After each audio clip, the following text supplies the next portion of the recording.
A igreja deveria ser um lugar de cura e libertação espiritual para pessoas que vivem as mais diversas crises mentais e psicológicas e espirituais possíveis.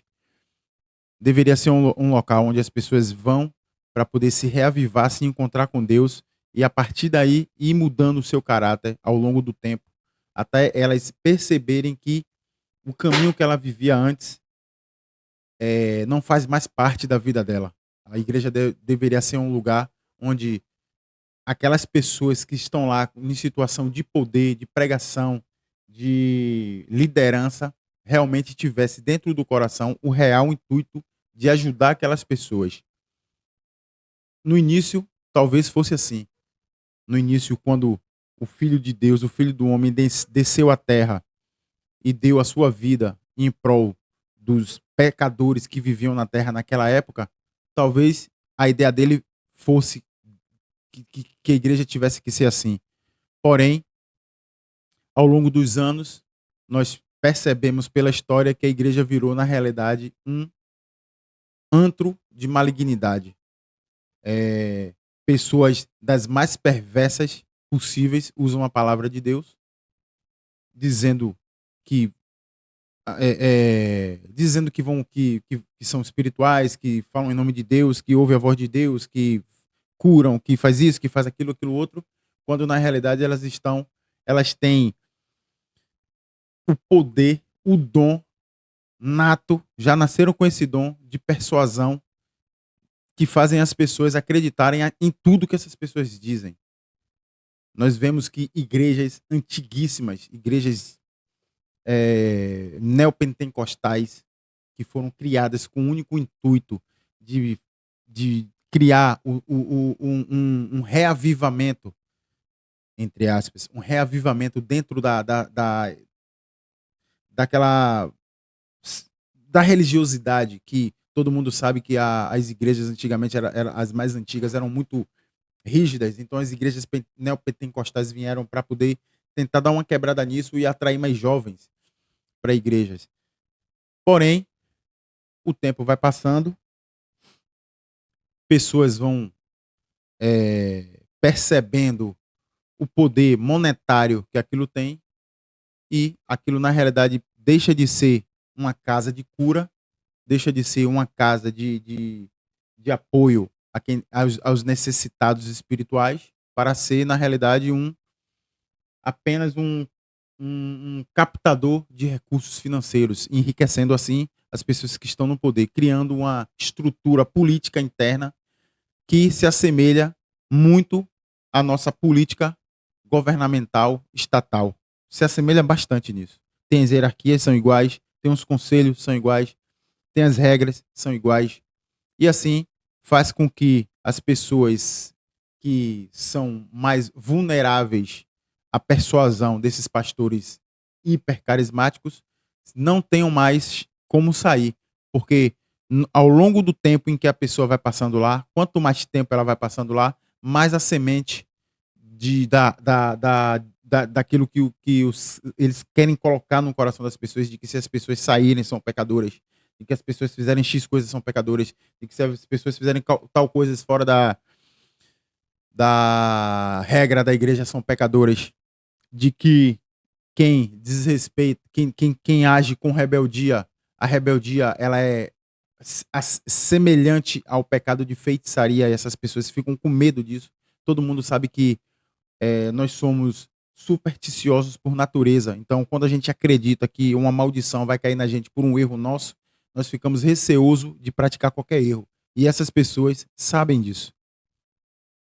Falando sobre isso, nós vamos falar agora, eu vou falar agora no caso, né, sobre um assunto que eu vi aqui muito interessante. É um assunto que já está correndo em sigilo, em segredo de justiça há muito tempo, sobre uma igreja, uma das maiores igrejas do Brasil, chamada Bola de Neve, né? Todo mundo sabe qual é a igreja Bola de Neve, então, pelo menos todo mundo que já foi ou é ainda de alguma denominação religiosa sabe sobre a igreja Bola de Neve. A igreja Bola de Neve, esse aqui é o apóstolo Rina, que Deus o tenha, se é que ele fez tudo certinho. Ele faleceu num acidente de moto no ano passado, em agosto, se eu não me engano, do ano passado, saindo de um culto que foi pregado para motoqueiros, era um culto, tinha lá os pregadores do asfalto, ele saiu para pregar nesse culto, quando ele estava retornando, ele sofreu um acidente e faleceu. Mas antes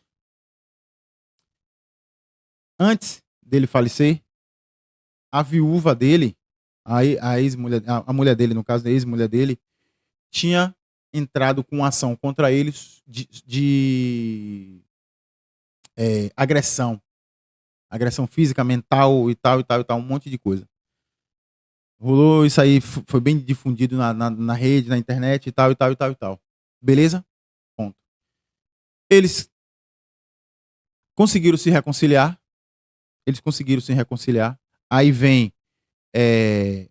Aí, tipo, coloca a prova, coloca a teste a sensatez dessa mulher, porque ela acusou o apóstolo. Depois eu vou explicar sobre esse apóstolo aí. Esse apóstolo é uma balela.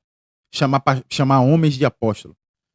Existe um critério muito bem planejado para que uma pessoa fosse um apóstolo. Entendeu? Não é qualquer um que se titula apóstolo que é apóstolo. Isso não existe. É balela isso aí.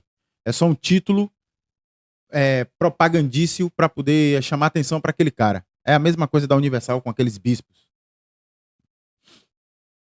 Enfim, ela colocou a vida deles pessoal na mídia, botou o cara na justiça, rolou um rebuliço retado, o mundo cristão, religioso e tal, começou a falar, viu que esse cara é isso, que esse cara é aquilo.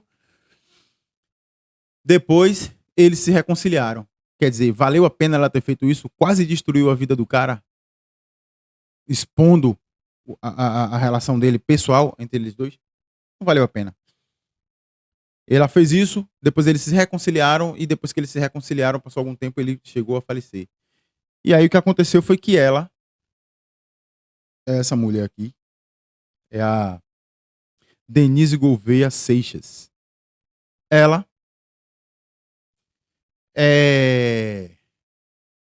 pediu, ela por lei era a vice-diretora da igreja.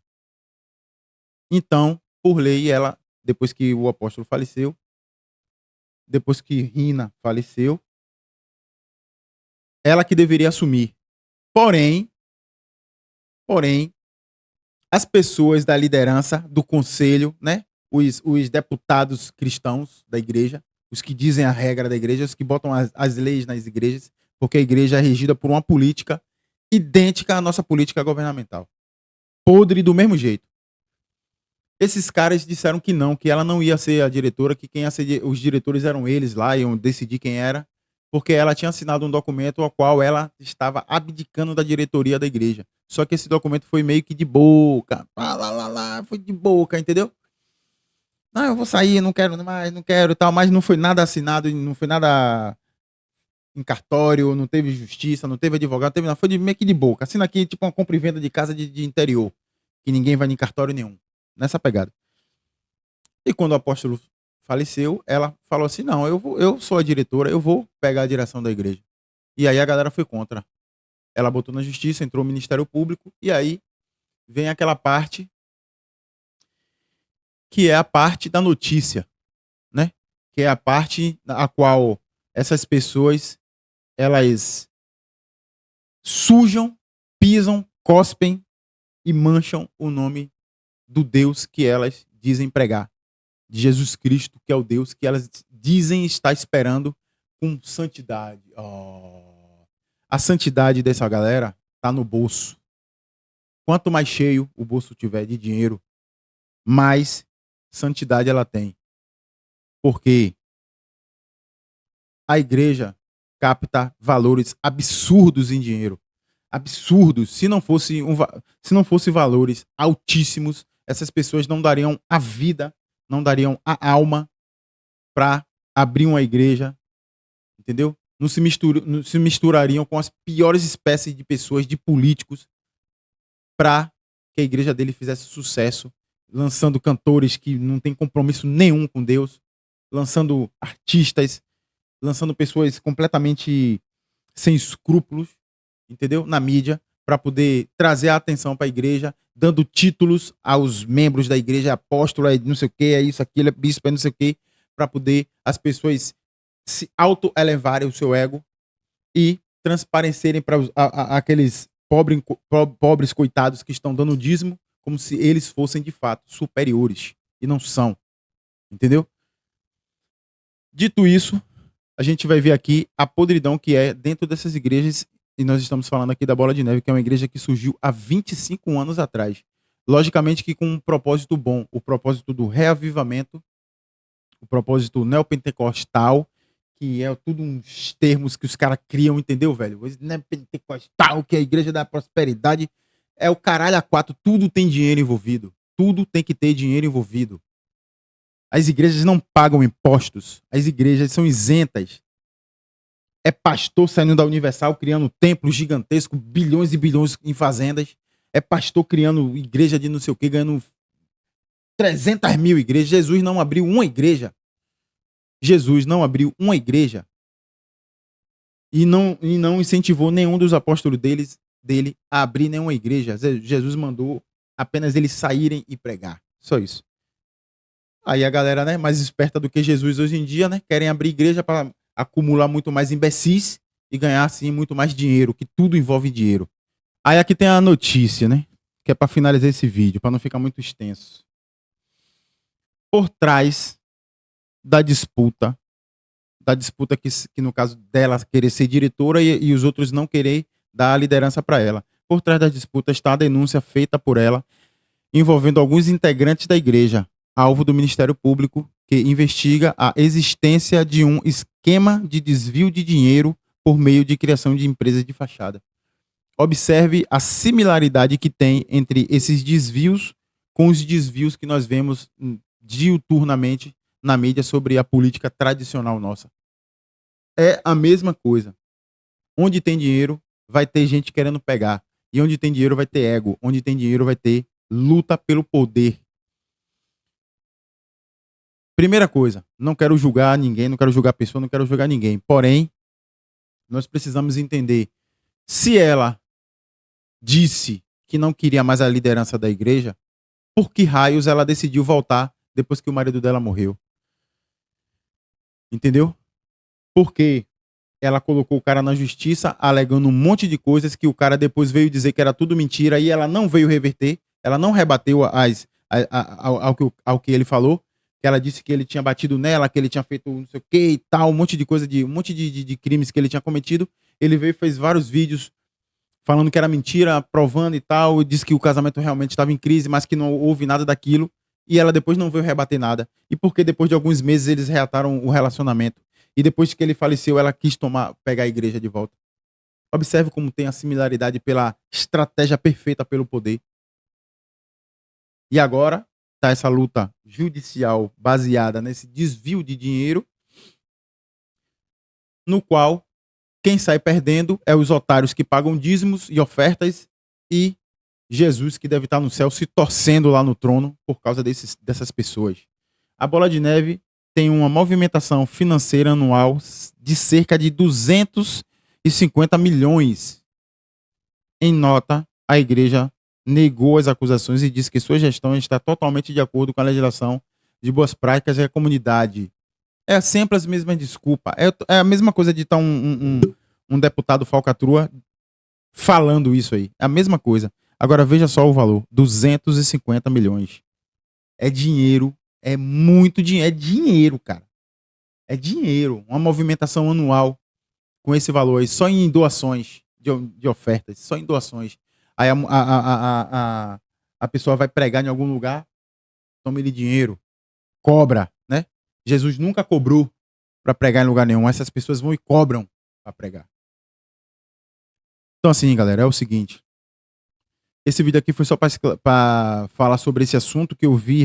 Eu não ia gravar esse vídeo sobre isso, mas eu vi esse assunto de novo aqui na minha timeline aqui da minha internet e decidi falar sobre esse assunto. Provavelmente eu vou falar mais sobre esse assunto religioso, das falcatruas religiosas, que é um assunto que me atrai bastante, entendeu? Falou, se gostou do vídeo, clica aí, comenta, compartilha aí. Se chegou até aqui nesse vídeo aí, se inscreve no canal. Show de bola.